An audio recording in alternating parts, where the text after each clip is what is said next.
Ryan Fitzgerald suffered 2 concussions in high school that left him with memory loss and problems concentrating. Ultimately, the lifelong athlete and former baseball player agreed with his doctor that he should no longer play organized sports. The reason? He didn't want to risk further damage to his brain. If the baseline concussion test would have been enforced in Ryan's school, Ryan would not have been put back into action too soon. Therefore, the baseline concussion test should be enforced in schools to save players from harm. Some people don't know what the baseline concussion test is. According to new laws on concussions protect student athletes, the baseline testing is a preseason exam conducted by a trained healthcare professional. Baseline tests are used to assess an athlete's balance and brain functions, including learning and memory skills, ability to pay attention or concentrate. Results from baseline tests can be used and compared to a similar exam conducted by a healthcare professional during the season if an athlete has a suspected concussion.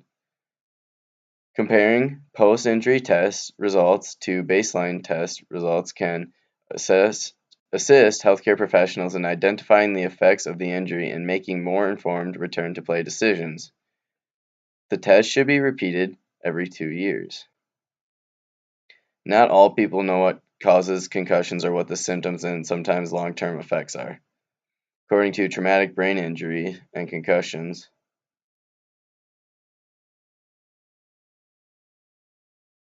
concussions are caused by a blow to the head or a body, a fall, or another injury that shakes the brain inside the head. To get a concussion, you do not have to pass out.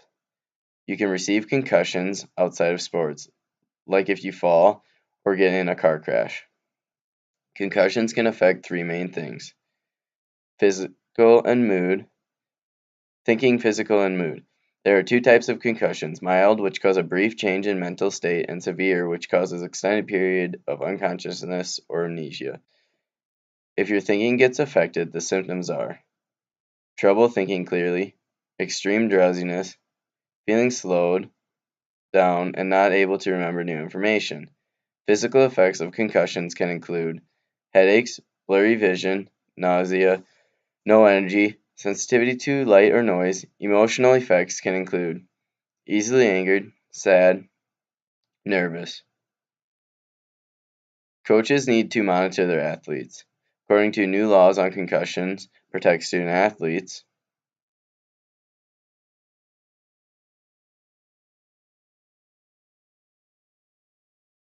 if a coach returns a player back to action too soon, the athlete could receive what is called a second impact concussion. Second impact concussion is when the damage is done. Second impact concussion is when the brain receives a blow to the same spot of the head before the brain is completely healed. That caused the first injury to get re-injured. This causes the memory loss and long-term effects. Healthcare professionals will perform the baseline concussion test. They will do the test at the school and then tell the coaches the results. The baseline test is still performed in the school as well as all tests after. They can help monitor all of this either at the school, hospital, or both. With both the doctors and coaches working together, it will help to catch the injury right away and to start treatment. Athletes need to be open and honest about their symptoms. The test is no good if the athlete tries to hide his or her injury. Athletes do not always want their coach to know they received a concussion. Athletes need to protect themselves from long-term damage concussions can cause. Teammates can help to protect each other. If you see someone take a hit to the head and act different, tell your coach so they can monitor your fellow athletes. Alex Valadeka, a spokesman for the American Association of Neurological Surgeons, said, "A big part of this is a change in the culture about concussions as well. If you get a concussion, you can't just shake it off and go back to play." Unquote. Some reasons why schools do not have the baseline testing are: the school might not have the funding, the school might not think the test is effective, but according to Moser, neurology Getting valid test results poses challenges. The truth is, only 6 to 12% of the tests are invalid. That still leaves 88% success rate. Wouldn't you want some insurance rather than none? Schools might speculate that their athletes might sandbag. Sandbagging is when an athlete purposely underperforms on a baseline test. Therefore, if the athlete receives a concussion and were made to take the baseline test, they would perform comparatively better and therefore be allowed to return to play sooner. Schools should not worry about sandbagging because there are precautions put in to tell if the athlete is sandbagging or not. 70% to 90% of all athletes try to sandbag, but only 11% succeed. Schools should have baseline tests to help prevent athletes from getting permanent brain damage that could lead to the end of all extracurricular activities for their whole life.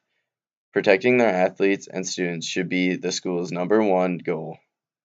Hopefully, after you have this information, you will think differently before you take the field, court, or do any extracurricular activities after you have had an injury to your head.